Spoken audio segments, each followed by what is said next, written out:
Titisan ko nga yung bebe ko dahil isasayaw niya yung mga Santo Niño. O diba, ganap na ganap din talaga siya. Fiesta kasi ngayon, kaya makikidalo siya sa parada. Dito lang yan, mare, sa bayan namin ng San Miguel, Bulacan.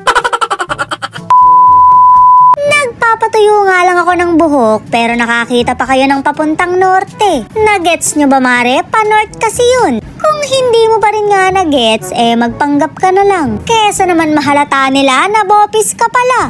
Ay, sorry mare, magkakabati nga pala tayo din eh.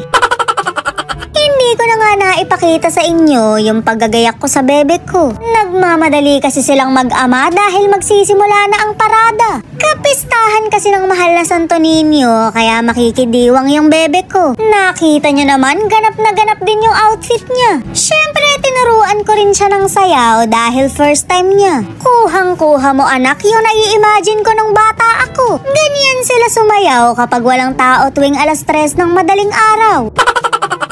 Seryoso yun, mare, dahil matatakotin ako nun. May naging picture pa nga kami na may pulang ilaw sa bandang puso. Yung nilalako sa bahay-bahay at pinapautang ng hulugan. Syempre, kumuha nun si nanay dahil number 1 mangungutang yun. Mare, hindi ko magawang tingnan dahil pakiramdam ko'y sinusundan ako ng tingin. Basta bigla na lang nawala sa amin yun dahil binatak na pala ng nagpautang. May mga picture pa nga ng kabayo, tumagal lang sa amin ng 3 linggo. Ganon talaga pautangin yung nanay ko, pasakit ulo.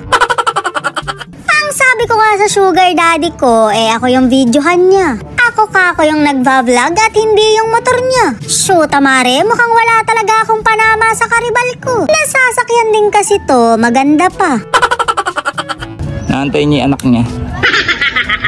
Anak mo rin yan. Anak mo rin ba yun? Ayop ka. Kala ko anak mo lang yun. Maya-maya nga lang, dumaan na yung parada sa pinuwestohan namin.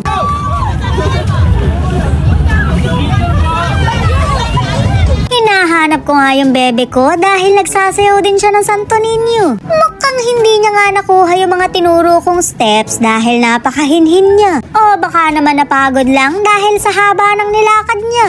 Ring at tinuturuan ko siya pero pahinga daw muna. Akala ko nga'y mag-aaya na pa uwi pero hindi naman niya ginawa. Mukhang gustong gusto naman niya kaya magiging taon-taon na niyang panata. Oh mare, hindi niyo kaya, may nag-abot sa akin ng pulutan. May naghahanap nga rin sa akin ng bilog pero wala naman akong dala. Mare, namiss ko tuloy magsadsad sa Aklan. Habang pumaparada kasi doon, meron ding nagiinuman. Doon ko pa nga to nabili pero hindi na ako nakapunta ngayon taon. Pero pinasayaw ko naman sa bebe ko dito sa bayan namin ng San Miguel, Bulacan.